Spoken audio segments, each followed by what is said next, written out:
thank you all. Oh, I can't quite see you because I've got the lights on me, but it is great to see you, and even more to hear that buzz that we always have at NGA conferences. In fact, I always think that our conferences feel like a celebration of the governance community, and perhaps they're even more important for us when we are issuing things, whether it be our newsletter or our magazine, but actually to see you today and be able to really engage with you. Some of you, I know, are meeting old friends, and others will be here for the first time. But I really hope that you've already met somebody, that network that's so important. But the opportunity for us to listen to you is absolutely invaluable.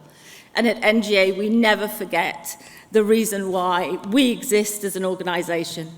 It is a privilege to serve you as you, in turn, selflessly serve your communities and your children. And what a time to be meeting. I think I'm right in saying that it is unprecedented to have had 5 Secretaries of State for Education in just 4 months. The media keeps saying 5, but I counted it on my fingers, I think it's 4. Hence, here we are, waiting for another government fiscal statement next week. I will come back to the issue of money. But before I do, can we start with this week and the planet? So we meet again, as might be expected with an annual conference, as world leaders are meeting at COP. And come on, there is no better reason for the Minister not being able to be here in person with us today. A year ago, I asked you to engage with our Greener Governance project, and I've really been heartened by the response. So in our annual governance survey, over 4,000 respondents, 41% of you said that your school or trust had acted on environmental sustainability. Now, I'm not pretending that's all because of this project. Some of you have been working on this for many years. But it is a really good start, the engagement that we've been getting, but clearly much more needs to be done. As we do hear, we've all been hearing the last fortnight from so many climate scientists that there really isn't time for further dither and delay. So I really hope that the resources that we have developed over the past year give boards a really good place to start. But if you do want a little bit more support, we do now have a workshop as well.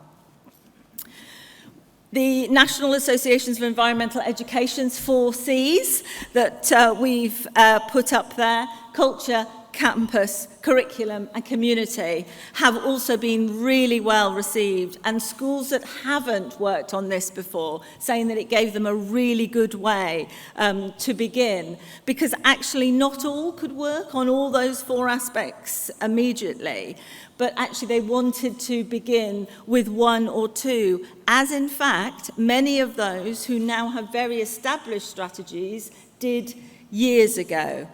So we have learned from so many schools and trusts over the years who embarked on this work a long time ago, usually led by somebody both aware of the evidence but passionate advocate, passionate about the need to make change, who started small but now leads a whole school or trust approach. And of course, pupil voices have been part of those stories too, and we're going to hear directly from them, as Lynn said, after lunch. We have been supported by so many experts in this work. As always in our project work, NGA brings the governance expertise, but we seek help and support from those who have expertise in other areas. And there are so many green organisations and climate scientists who are offering their knowledge to us, but also to schools. So please do look at our campaign page for all those links and do make use of them. I also just wanted to mention that School IP has created free of charge for your use a digital template that builds on our guidance, that builds on the 4 Cs. So again, it helps you to create a climate action plan. So it's definitely worth a look at that if you are starting from scratch. So today I'm pleased to announce the next stage of the Greener Governance project. In 2023, NGA will be supporting 2 particular partners, the Students Organising for Sustainability UK and Climate in the Classroom. One of our magazine articles was about that, which is powered by the University of Reading. And we'll be supporting a pilot project to assist schools and trusts to develop meaningful climate action plans. So this new project aims to include both those with well-embedded strategies, but also from schools and trusts who have not yet begun. So if you do want to get involved, then please do contact Megan Tate, who's been working with me on this project and is here today. We'll introduce Megan when we come to do the panel later. So the aim is also to mainstream environmental sustainability in schools. It can no longer remain the province of enthusiastic individuals who are ahead of the curve. It is just too important for that. And we are now all behind the curve when it comes to global warming and biodiversity. And this issue is in danger of being pushed to the periphery by short-term urgencies. The Chartered Governance Institute, who some of you in this room will be members of, published an interesting report recently called Mindful Exclusion, Further Insights of Effective Governance in Uncertain Times. And part 1 of that report considers what important issues are not making it onto boardroom agendas, simply because members are less familiar with them. And it lays out the benefits of horizon scanning, concluding that those who take the time to look forward perceive a level of long-term urgency that others have yet to grasp. So again, they identify climate change as one of those issues, and despite some positive steps being taken by other sectors too, they believe that it warrants greater prioritisation and commitment by boards in the coming year. So we in schools are not alone. Instead, we need to work with schools and trust leaders who are understandably having to deal with so much in the here and now. So it's our job to lift their heads from the immediate concerns and make that time to horizon scan when setting the strategy for the coming year. After all, this is what board leadership is all about, isn't it? This is what is at the heart of what boards are there to do. You may, on other occasions, have heard me talk about the 3 modes of governance: the fiduciary, the strategic, and the generative. Schools and trusts, we believe, are so much better at being strategic than when in 2015 we published the first edition of the guidance of that very name. But time at board meetings is often pressed, and therefore the generative, those horizon scanning discussions, need to take place during time that you have set aside specifically for that purpose. And the second part of the CGI Mindful Exclusions report is about board dynamics, an issue which has rightly climbed the topics most discussed in the world of governance geekery over the last 5 years. And I've also given it much more thought and space in the last 2 editions of the Chair's Handbook. Building those trusted relationships is one of our 8 elements of effective governance, as are courageous conversations in the interests of pupils. But what the CGI report records was that after qualitative interviews of company secretaries, they were reporting that boardroom dynamics were often distorted by the inclination to avoid uncomfortable conversations. I don't think you're going to be able to avoid many uncomfortable conversations in the coming year. But further work last year revealed the true extent of this. So admitting mistakes was not normal behaviour in the majority of boardrooms prior to COVID-19, nor was asking for help, nor was giving and receiving feedback, nor was seeking out different points of view or challenging core assumptions of other board members. We could talk about that on its own for the next half hour, and I imagine that Maggie Farah this afternoon will come back to this in some way, ways in which boards' behaviour can positively contribute to board decision-making. So I think this is the right time to mention that for those of you who are able to stay to the AGM, so I know some of you had trains to catch, but this is our attempt to bribe you. You will get a free book, either a choice between Maggie Farah's Leading with Presence, but also Andy Buck's book, a long-term friend of NGA, who has written The Basic Coaching Method. I don't really expect you to have noticed this yet in our new edition of the handbook, but I made reference to basic coaching in that. A one-way conversation that focuses the enhancement of learning through increasing self-awareness, a sense of personal responsibility, where the coach facilitates the self-directed learning of the other person through questioning, active listening, appropriate challenge, and when needed, practical advice in a supportive and encouraging environment that leaves the coachee feeling clearer and more optimistic about the future. Working in this way with your senior leaders would not replace the need for other support for them.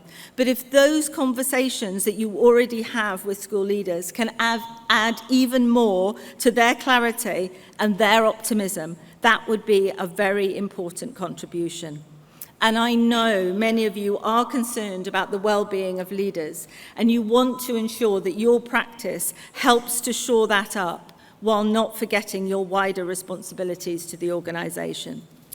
So Andy's going to join me in December's Governing Chatters podcast to explore how the coaching approach to questioning by governors and trustees can help that support and, of course, challenge of school leaders.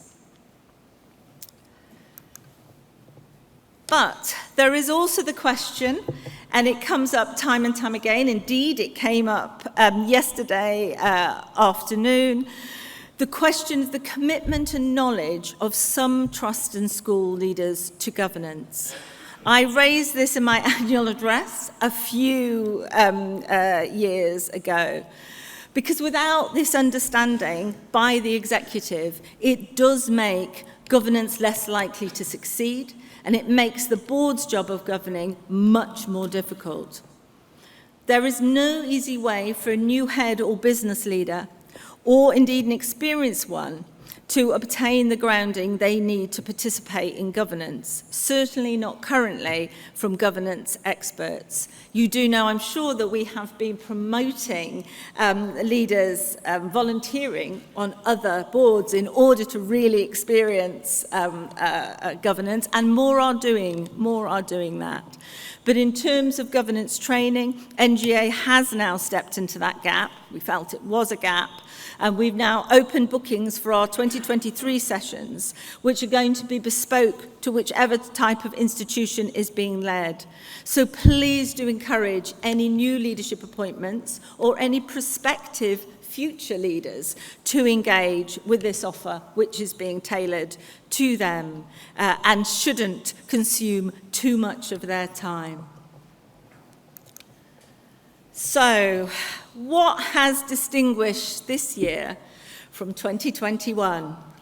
Well, the publication of the school's white paper and the long-awaited Send Green paper clearly are milestones, and particularly for NGA, who has engaged with the department on these substantially. But here we are, 7 months later, and we are no clearer on the next steps for Send. But apparently, the new Secretary of State is committed to following up the Green Paper. So let's hope that happens with and a sense of urgency that it does really need, and you tell us all the time that it does need. So we have spent a lot of time since March talking to the department in detail about their plans for the future school system.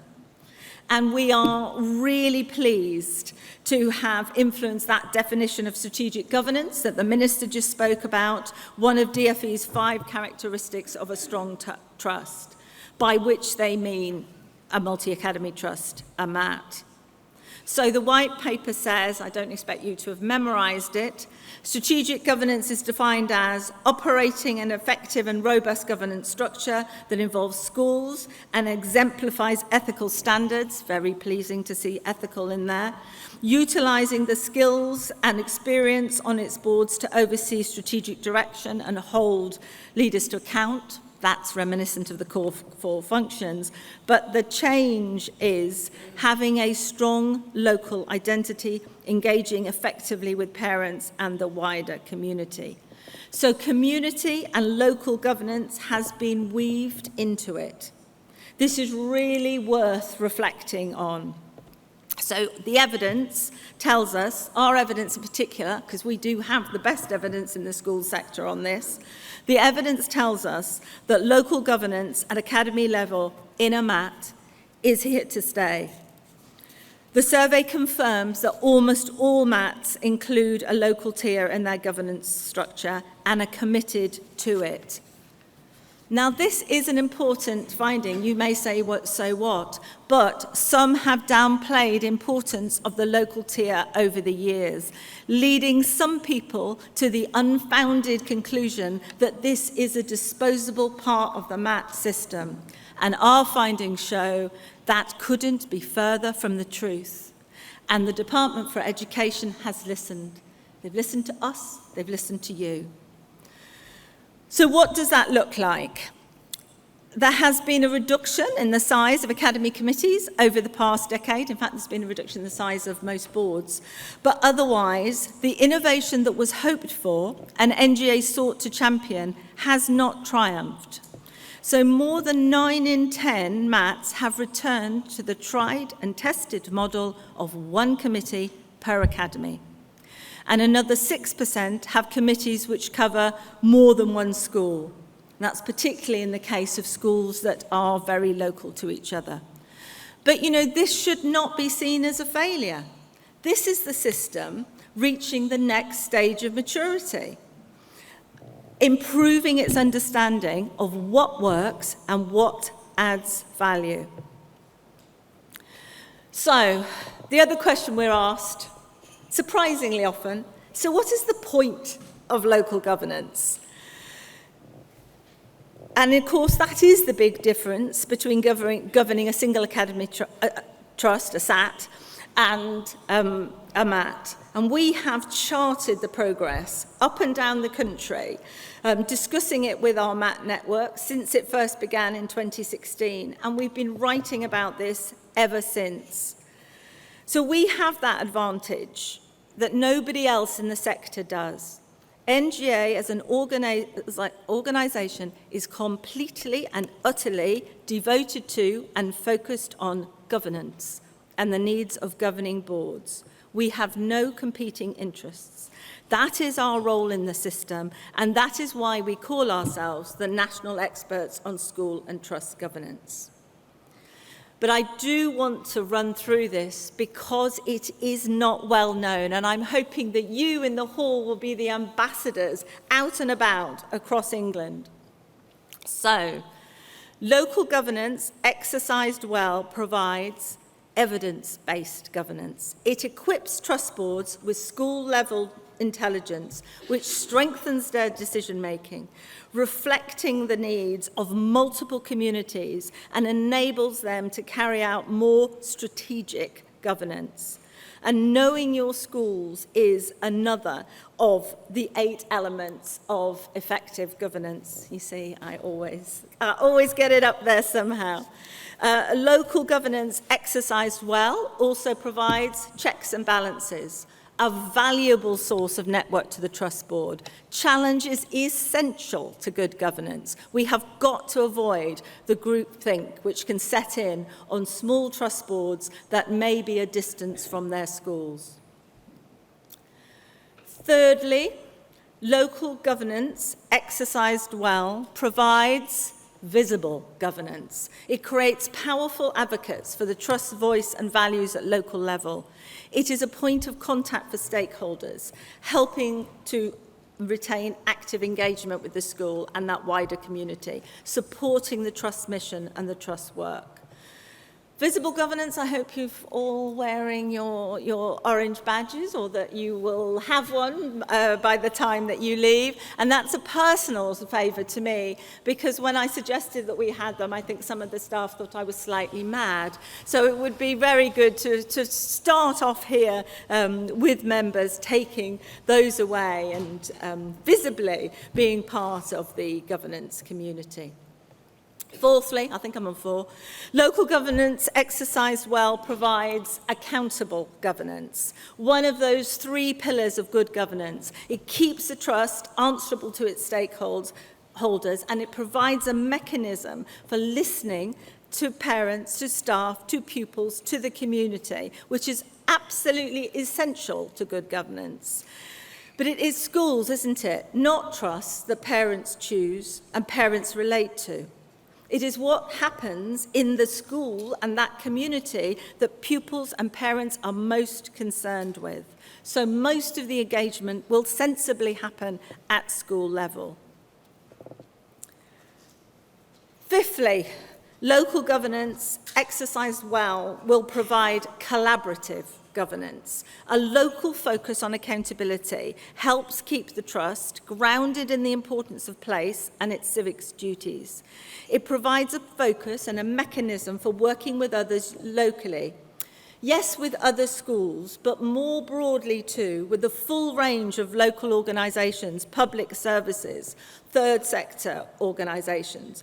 This is shaping up to be the next big challenge for the sector and its future shape.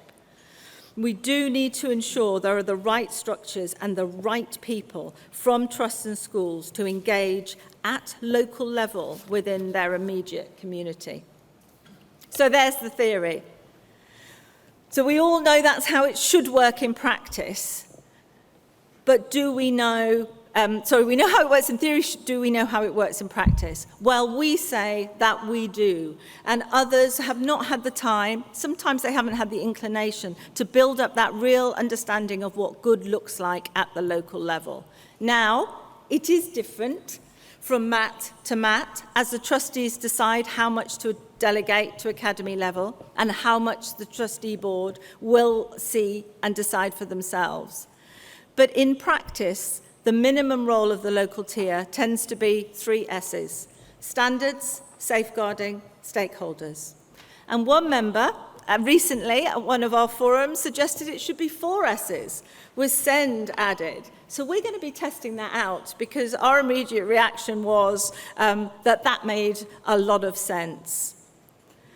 Anything less than those 3 S's does become rather meaningless.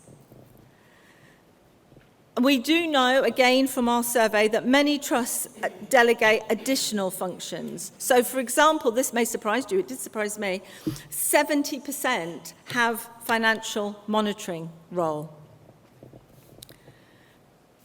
And although I have said at length that this tier will be engaging with stakeholder voices, they are much more than a stakeholder consultation forum. So, does local governance really make a difference? Now, we summarised our expectations of local governance in 2 pieces recently. The first, MAT Governance, The Future is Local, written by Sam Henson, our Director of Policy and Communications. It has now been tested with a wide range of people, including trust executives, and I really commend the 12 expectations that we set with you. We know some trusts are adopting them as their own expectations. I think in the very first blog, which, by the way, is, if you ever want to look for it, it was published on April Fool's Day. But we use the word standards there. But after the big furore with the schools bill, we then changed that to expectations.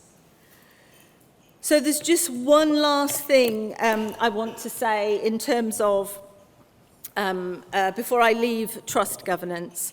I wanted to take the opportunity to draw your attention to the extension of our leading governance development programmes. We've now offering one for MAT trustees with 8 sessions and a separate cohort for SAT trustees with 7. These begin in the new year. So if you do have any trustees on your board who think you will who benefit, please do consider it. Now, almost half of you in the room will be thinking, Emma, you're spending a long time on the particulars of trust governance. Why am I doing that? That is because this is where the change is, this is where the debate is, and this is where NGA is central to shaping that future of governance, as well as the present, contributing to that horizon that I spoke of earlier, trying to ensure that the structure and practice of governance are fit to serve the pupils of the future. I know that is why you govern, whatever structures you govern within. At NGA, we value the voices of all, and I don't say that glibly, we take that very seriously. And in all our discussions with the DFE on the white paper and the schools bill, both of which we're waiting to hear the future of, we make sure we are clearly articulating the range of opinions and the views, both of those already governing within a trust and those who do not.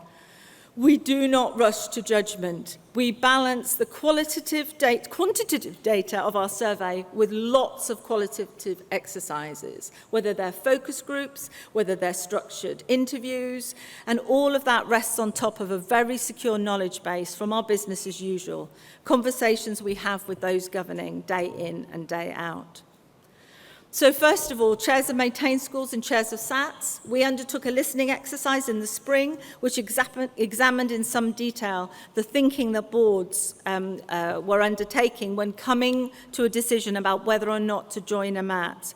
The reason you gave us for not joining a MAT can be summarised as following. This time I've put numbers on them. Number one, a very significant attachment to place and the importance of local collaboration. Secondly, a fear of being taken over by a larger organisation that will not have the interests of their school and the needs of their community at the heart of their decision-making in the way the current board does. Thirdly, the need for more conclusive evidence on the benefits to their pupils and how these are provided only by a MAT and not by other structures and partnerships. Fourthly, the loss of school autonomy and the inability to consider the decision to join a MAT or to reconsider the decision to join a MAT or to change trust should promises not be kept or outcomes for pupils not appear.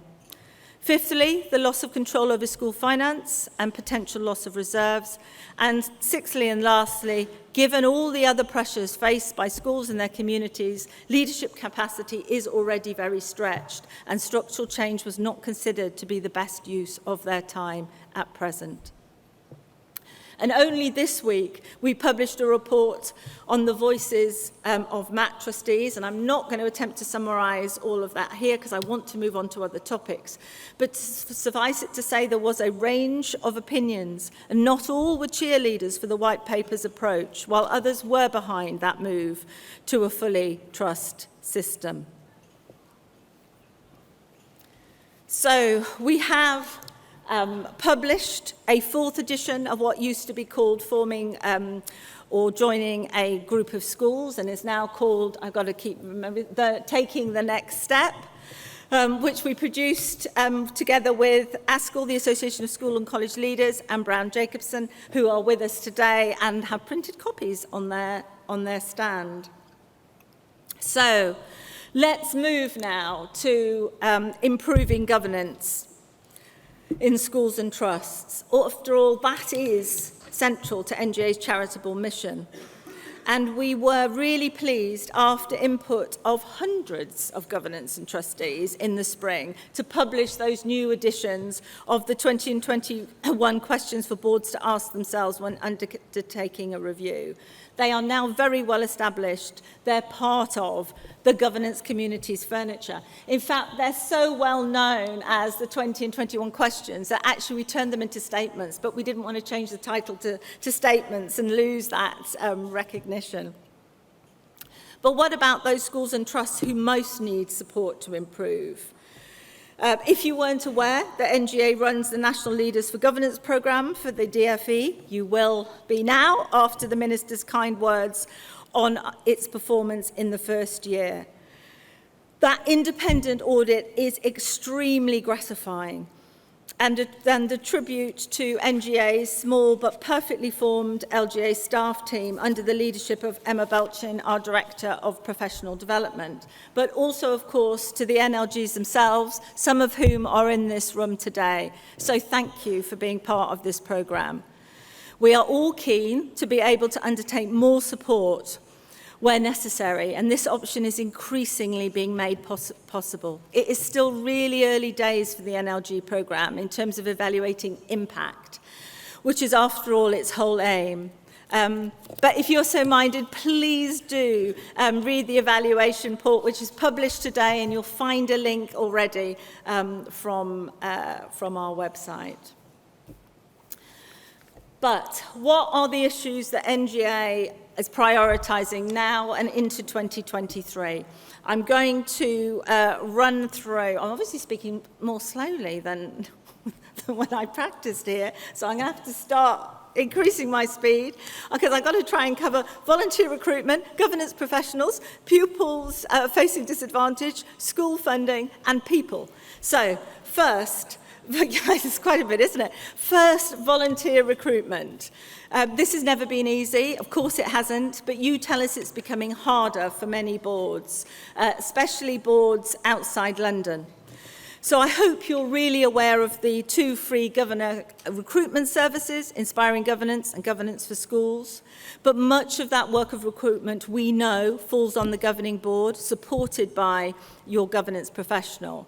So thank you so much if you have contributed to the discussions we've been having with members this term and last, because these have informed our updated Right People Round the Table guidance, updated by Nina Sharma, who's here today if you want to have a chat, and published yesterday. We really hope that it's got even more useful tips than ever before.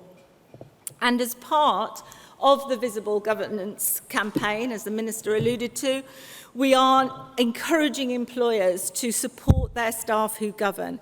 We've produced a short, sharp resource for employers which explains what governors and trustees do, why they should support their staff, and how they can do it. So if you're employed, please do share that with your employer.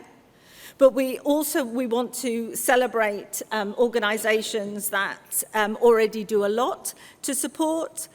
It may be through time off for duties, having a governor-trustee network, or providing resources. So please get in touch, share your story with us.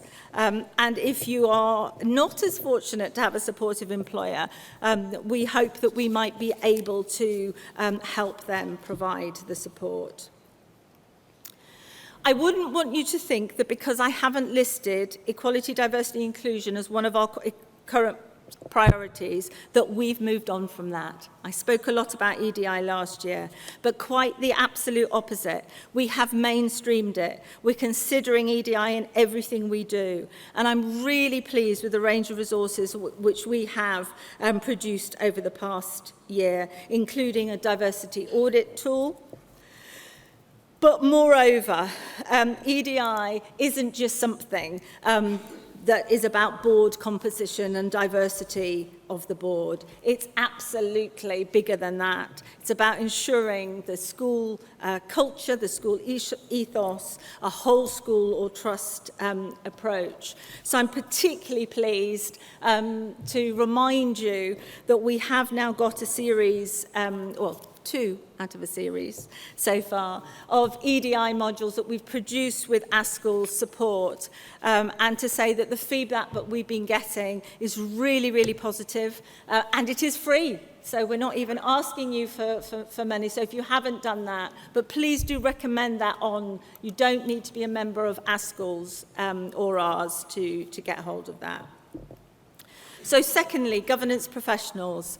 Last year, I reported on our research for governance professionals and said that the DFE was also championing the role, and together we could make a real impact.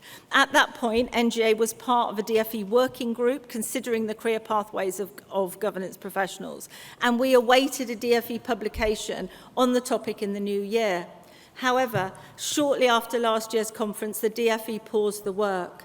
So we decided that the work needed to be done, and we made a commitment to work with the profession to develop a career pathway for school and trust governance professionals. Now, I know there are a number of you in the hall today, and many of you, I hope, will have been involved in one of the many network meetings or focus groups this year under the leadership of Steve Edmonds, our Director of Advice and Guidance. So I'm not going to steal his and Amy's thunder because the pathway is being published at the next Governance Professional Network on the 6th of December. But in the meantime, I can point you to Amy Wright's article in this week's Governing Matters, which talks about the improvement of our recruitment webpage for governance professionals. So please do make use of that. So thirdly, the education of disadvantaged pupils. I know this is a subject close to many of your hearts, ensuring that pupils who begin life with more disadvantage than others end up with the same opportunities as their peers. So this year, Fiona Fearon, our Policy and Projects Manager, has been working with a number of partners on a toolkit to support you in this work. And if you want to know more, please do join us at our next lunchtime seminar, where we will introduce the toolkit and consider the board's role on this topic. But we'll be looking at disadvantage in its widest sense. I'm not going to go through that now. We will be in a fortnight, but we'll really be looking at how the responses to the needs have to grow from those needs, match those needs. And we want to make sure that the toolkit is practical. So we're adopting the process that we used this year for greener governance, and we will use the governance leadership forums in the spring to explore this topic with you. I'm also really pleased that Mark Russell will be talking to you after the break about all pupils, because clearly this is why you do what you do, to ensure that all pupils do receive the education that they deserve. So, money. Since we carried out the annual survey in May, and you told us then that balancing the budget was your biggest concern, the situation has worsened with unfunded pay increases and rising costs. So there is complete agreement across the whole sector that this is unsustainable. And if it is not causing severe harm now, it will in the future as reserves are depleted. So talk of a looming school funding crisis is nothing new. These challenges have been faced before as you have tried to make your budgets balance and your schools and trusts financially sustainable in difficult economic times. But it's a much quoted fact that given the effect of inflation, the level of funding schools receive per pupil is less than it was in 2010. So while much about school funding and its allocation are complicated, the reality is simpler. The overall level of investment in schools is now insufficient to meet the cost of maintaining provision, the staff, and the infrastructure and estate. And there are added complications, aren't there? Making staff and leader pay competitive to support recruitment and retention. The challenges often represented by a falling roll. One letter I wrote in July, after the announcement on pay, to Will Quince MP, then the Minister for School Standards, was answered by another minister in October, Jonathan Gullis, and the follow-up meeting will now be with a different minister. So along with 11 organisations representing school leaders, teachers, support staff and parents in an open letter to the last Prime Minister, Liz Truss, and then Education Secretary Kit Malthouse, we all made it clear that the amount of money in education is not enough to cover rising costs. And we know that the experience of so many of you governing schools and trusts means that you will support our lobbying efforts, which we will continue in order to try and secure the funding that schools need. So you can play your part by continuing to email, and thank you to those of you who already have us at schoolfunding@nga.org.uk, sharing those challenges you're currently facing. And we use this evidence, we use your stories to make our case and to ensure your voices are heard. Also, please do speak to your own MPs and make sure they understand the situation the school is facing. This is an incredibly important part of our democratic process. A few weeks ago, along with 12 other sector organisations, we raised these issues with all Conservative MPs who were choosing the country's new Prime Minister. The government really does need to act now. And we will hear only next week if the newest Secretary of State, Gillian Keegan, MP, has been able to persuade our Prime Minister, Rishi Sunak, and our Chancellor, Jeremy Hunt, to invest further in education. As he entered Downing Street, Rishi Sunak said that he would deliver on the promise of the Conservative Party's 2019 manifesto for better schools. However, he warned of difficult decisions to come. And I'm really concerned that when it comes to schools and trusts, it is governing boards who will be making more and more of those difficult decisions.